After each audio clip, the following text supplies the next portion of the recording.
নমস্কাৰ সকলো ছাত্ৰ ছাত্ৰীকে মোৰ চেনেল আছামিজ পাঠশালালৈ স্বাগতম জনাইছো আৰু সকলোলৈকে মৰম আৰু শুভেচ্ছা জনাই আজি ভিডিঅ' আৰম্ভ কৰিবলৈ লৈছো আজি মোৰ ভিডিঅ'ৰ বিষয়বস্তু হৈছে ছন্দবিন্দু আমি লিখোতে ছন্দবিন্দু সদায় ব্যৱহাৰ কৰিবলগীয়া হয় এই ছন্দবিন্দুটোনো কি আৰু ই কেনেকৈ অৰ্থৰ তাৰতম্য ঘটায় আজি তাৰ বিষয়ে মই কিছু কথা আলোচনা কৰিম তোমালোকক ভালকৈ উদাহৰণসহ দেখুৱাবলৈ চেষ্টা কৰিম এই ভিডিঅ'টো একাদশ শ্ৰেণীৰ ছাত্ৰ ছাত্ৰীসকলৰ বাবে অতি প্ৰয়োজনীয় আৰু লগতে সকলো ছাত্ৰ ছাত্ৰীৰ বাবে সহায়ক হ'ব বুলি মই আশা কৰিছো এতিয়া মই ক'বলৈ গৈছো ছন্দবিন্দুটোনো কি ছন্দবিন্দুটো হৈছে অসমীয়া ভাষাৰ এটা অপৰিহাৰ্য ধ্বনি যেতিয়া আমি স্বৰবৰ্ণসমূহ উচ্চাৰণ কৰোঁতে নাসিক্য ধ্বনি বা নাকেৰে উচ্চাৰণ কৰিবলগীয়া হয় তেতিয়া আমি ছন্দবিন্দুটো ব্যৱহাৰ কৰোঁ এই ছন্দবিন্দুটো ব্যৱহাৰ কৰিলে শব্দৰ অৰ্থৰ বিৰাট তাৰতম্য ঘটে সাধাৰণতে অনুস্বৰ উঙ মূৰ্ধন্য ন দন্ত্য ন ম নিয় এই ধ্বনিকেইটাৰ পৰিৱৰ্তিত ৰূপ বুলি কোৱা হয় ছন্দবিন্দু এই ৰূপ বৰ্ণকেইটাৰ পৰিৱৰ্তিত ৰূপ ছন্দবিন্দুটো এই বৰ্ণকেইটাৰ পৰিৱৰ্তিত ৰূপ এতিয়া আহিছো মই তোমালোকক কেইটামান জোৰা শব্দৰ জোৰা লিখি তাত ছন্দবিন্দু ব্যৱহাৰ কৰিলে কি অৰ্থ হ'ব আৰু ব্যৱহাৰ নকৰিলে কি অৰ্থ হ'ব তাক মই ভালকৈ তোমালোকক দেখুৱাবলৈ গৈছো প্ৰথমতে মই লৈছো আহ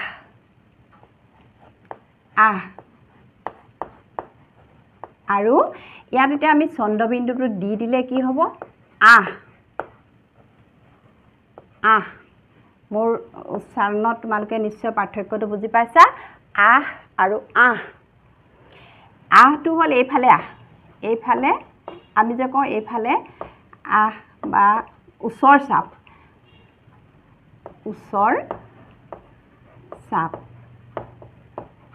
আৰু আহ হৈছে আমি যিকোনো বস্তুৰ বা গছৰ বাকলি বা তেনেকুৱা ধৰণৰ সূতাৰ নিচিনা এবিধ খুব মিহি বস্তু সূতাৰ নিচিনা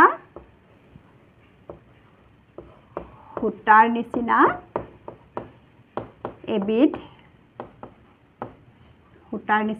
মিহি বস্তু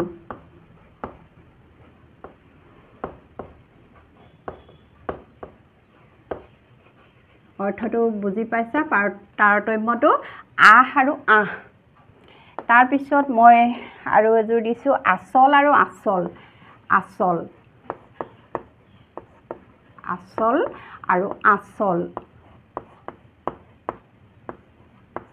আচল হ'ল প্ৰকৃত আচল কথাটো কচোন আমি এনেকৈ কওঁ নে নকওঁ আচল প্ৰকৃত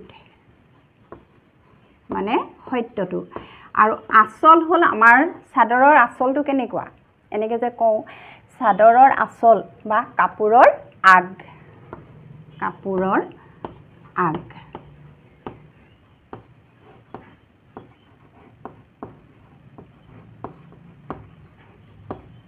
তাৰপিছত আৰু এযোৰ দেখুৱাইছো পাৰ্থক্য অৰা আৰু অৰা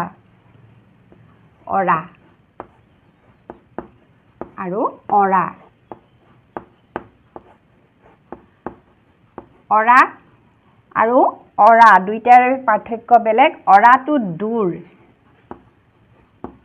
দূৰ বুজায় বা নিলগত থকা বুজায় নিলগ আৰু অৰা হ'ল আমাৰ যিসকলৰ ঘৰত তামোল আছে বা তেনেকৈ তামোল বেচোঁতে বা তামোল গণনা কৰোঁতে আমি এৱৰা দুৱৰাকৈ গণনা কৰোঁ 20 অৰাই এপোন হয় তেতিয়া সেইটোক অৰা বুলি কওঁ এৱৰাত কেইটা থাকে 4টা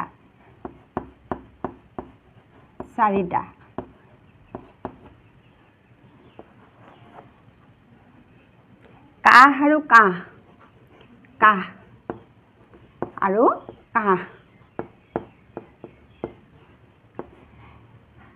কাহ হৈছে এবিধ ৰোগ আমাৰ ডিঙিত যে কাহে ধৰে এবিধ ৰোগ বা বেমাৰ আৰু কাহ হৈছে এবিধ ধাতু ধাতু মানে মেটেল আৰু আমি কয়ে কাহৰ কাঁহী বাতি বা কাহৰ বাচন কাহ আৰু কাহ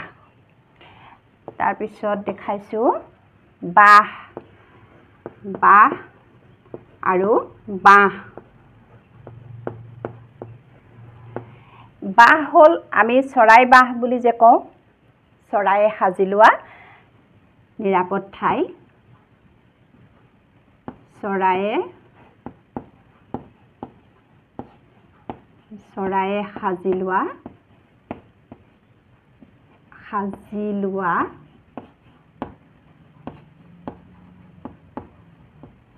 নিৰাপদ ঠাই মই নিৰাপদ ঠাই বুলিয়ে লিখিছো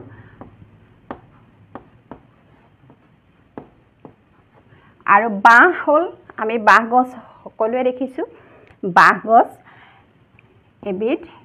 তৃণ মানে ওখ ঘাঁহ এবিধ তৃণ কিমান পাৰ্থক্য আহে চন্দ্ৰবিন্দুটো ব্যৱহাৰ কৰিলে তোমালোকে এই শব্দকেইটাৰ পৰা বুজিব পাৰিছা আৰু আছে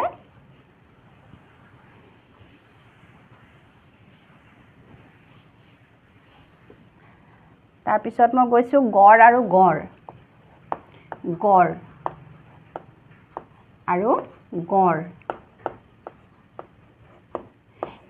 গড় হৈছে ওখ ঢাপ আৰু গড় হৈছে এবিধ জন্তু ৰাইনো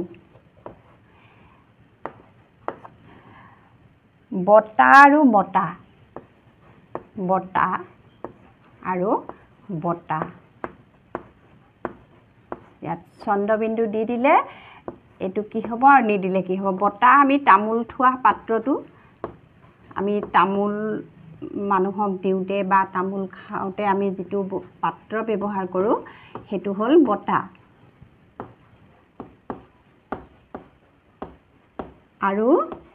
বতা হল পুৰস্কাৰ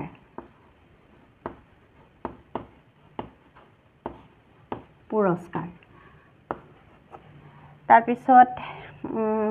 বাক আৰু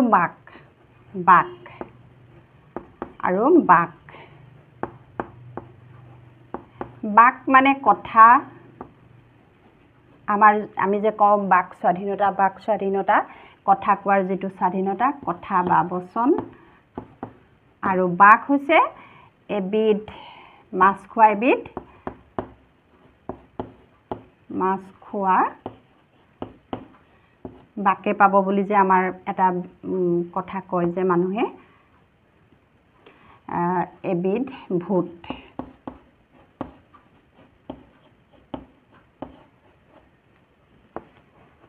তাৰ পিছত দেখুৱাইছো বাৰী আৰু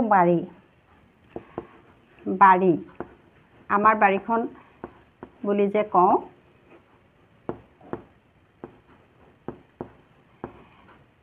এটো বাৰী হল ঘৰৰ চাৰিওফালে থকা চাৰিওফালৰ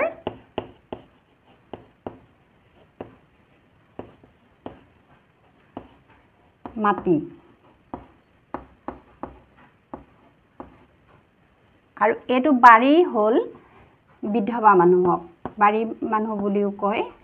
বিধৱা তিৰোতা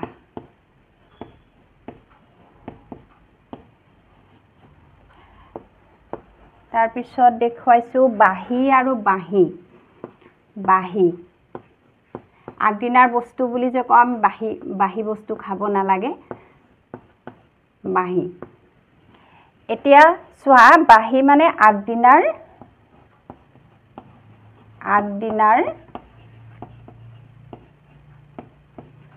বস্তু আৰু বাহি এবিধ বাদ্যযন্ত্ৰ বাহি বজোৱা এবিধ বাদ্যযন্ত্ৰ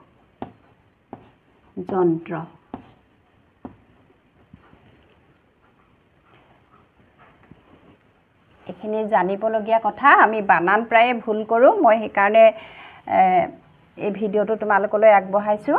আৰু আমাৰ ছাত্ৰ ছাত্ৰীসকলে প্ৰায়ে দেখা যায় য'তে ত'তে চন্দ্ৰবিন্দুটো ব্যৱহাৰ কৰে গতিকে চন্দ্ৰবিন্দুটো এটা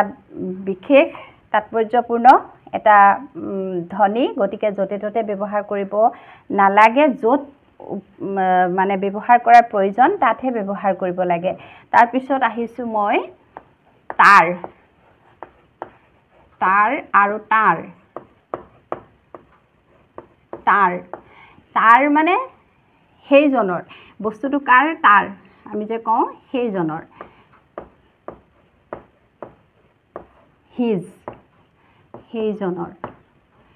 বা তাৰ হ'ল এবিধ তাৰ ধাতুৰে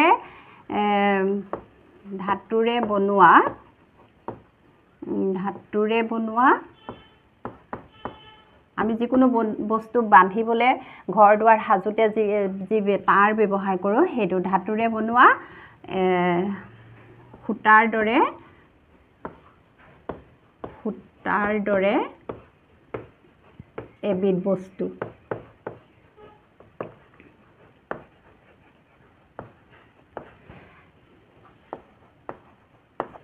তাৰপিছত আছে তাঁত আৰু তাঁত তাঁতশালখন বুলি যে কওঁ আমি আৰু এইটো তাঁত হ'ল দন্ত্য ততাকাৰে তাঁত দন্ত্য ত হ'ল তাঁত মানে বস্তুটো তাঁত থৈ আছোন সেই ঠাইত তাঁত আছে বা আমি এনেকৈ যে কওঁ সেইটো আৰু তাঁত হ'ল শালত থকা কাপোৰ তাঁতশাল বুলি যে কওঁ শালত থকা কাপোৰ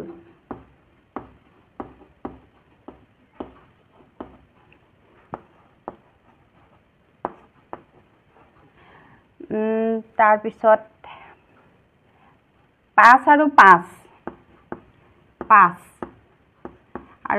পাঁচ চন্দ্ৰবিন্দু নিদিলে কি হ'ব আগৰ বিপৰীত আগৰ বিপৰীত আৰু 5 হ'ল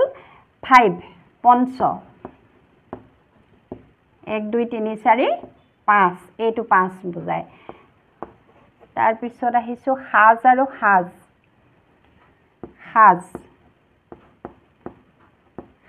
আমি যে কওঁ কাপোৰ সাজ বা ঘৰটো সাজ বা কিবা এটা সাজ আৰু সাজ এইটো হ'ল গধূলি সময় সাজ লগা বুলি যে কওঁ গধূলি সময় সাজ আৰু এইটো হ'ল সাজ মানে বনোৱাও বুজাব আৰু কাপোৰ জোৰা বা কাপোৰ সাজ এনেকুৱাও বুজাব পিন্ধা কাপোৰ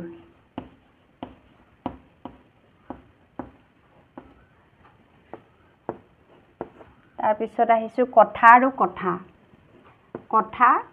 আৰু কথা কথা হৈছে মানুহে মুখেৰে কোৱা বচন বা বাক্য কথা কোৱা আৰু কথা হ'ল মানুহে ফটা চিটা কাপোৰ জাপি এখন মানে ব্লেংকেট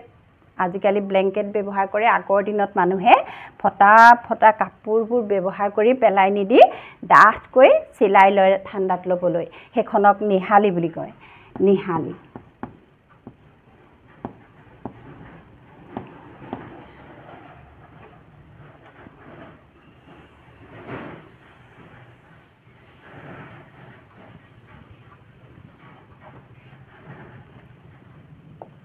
আৰু কেইটামান দেখাওঁ ককা আৰু ককা আমি সবে জানো ককা দেউতাকৰ দেউতাক আৰু ককা এইটো ককা হ'ল বুবা যিসকল লোকে কথা ক'ব নোৱাৰে বুবা বা মাতিব নোৱাৰা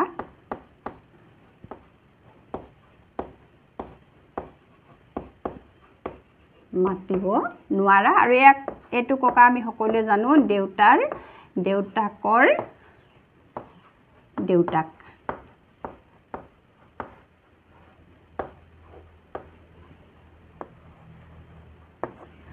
তাৰ পিছত আছে কেছ আৰু কেছ কেছ আৰু কেছ কেছ হৈছে গোচৰ দিয়া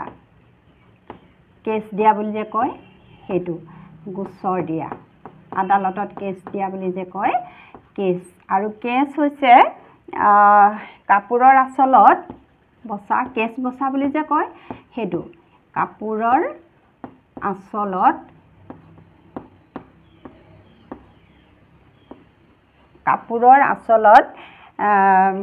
দিয়া ফুল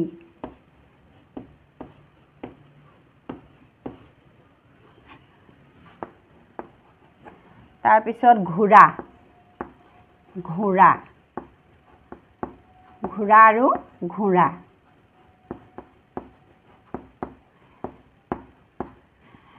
ঘোঁৰা বস্তু এটা ঘোঁৰা মানে ঘূৰাই দিয়া টাৰ্ণ লোৱা ভাঁজ লগোৱা ভাঁজ লগা আৰু ঘোঁৰা চন্দ্ৰবিন্দুটো দিলে কি হ'ব এবিধ জন্তু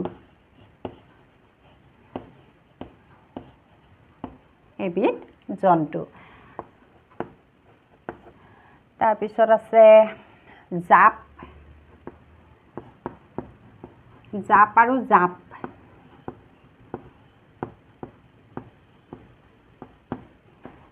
জাপ কাপোৰবোৰ জাপচোন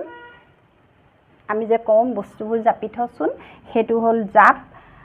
সামৰা সামৰ আৰু জাপটো হল জাপ মৰা জপিওৱা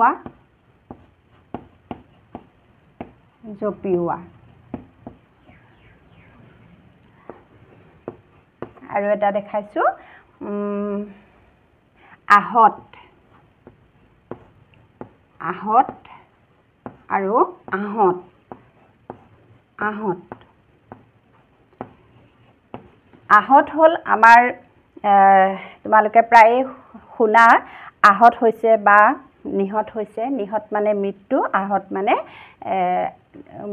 মানে দুখ পোৱা আঘাতপ্ৰাপ্ত হোৱা আহত হোৱা যিকোনো ঘটনা হলে এক্সিডেন্ট হলে মানুহ আঘাত লাগে যে হেতু আঘাতপ্ৰাপ্ত হোৱা আৰু আহত হল এজোপা গছ এবিধ গছ ছাত্ৰ ছাত্ৰীসকল তোমালোকক মই চন্দ্ৰবিন্দু ব্যৱহাৰ কৰি 20 জোড়া শব্দ তোমালোকক পাৰ্থক্য দেখুৱালো আশা কৰিছো তোমালোকে নিশ্চয় চন্দ্ৰবিন্দুৱে কেনেকৈ অৰ্থৰ সলনি কৰে হেতু নিশ্চয় বুজিব পাৰিছা বা বানানত তোমালোকে বানান লিখোতে তোমালোকৰ নিশ্চয় সহায় হ'ব বুলি মই ভাবিছো আৰু একাদশ শ্ৰেণীৰ ছাত্ৰ ছাত্ৰীসকলৰ বাবে এটো এটা গুৰুত্বপূৰ্ণ ভিডিঅ' হ'ব আৰু মই আজি ভিডিঅ'টো ইমানতে সামৰো চাই থাকিবা আছামিজ পাঠশালা ধন্যবাদ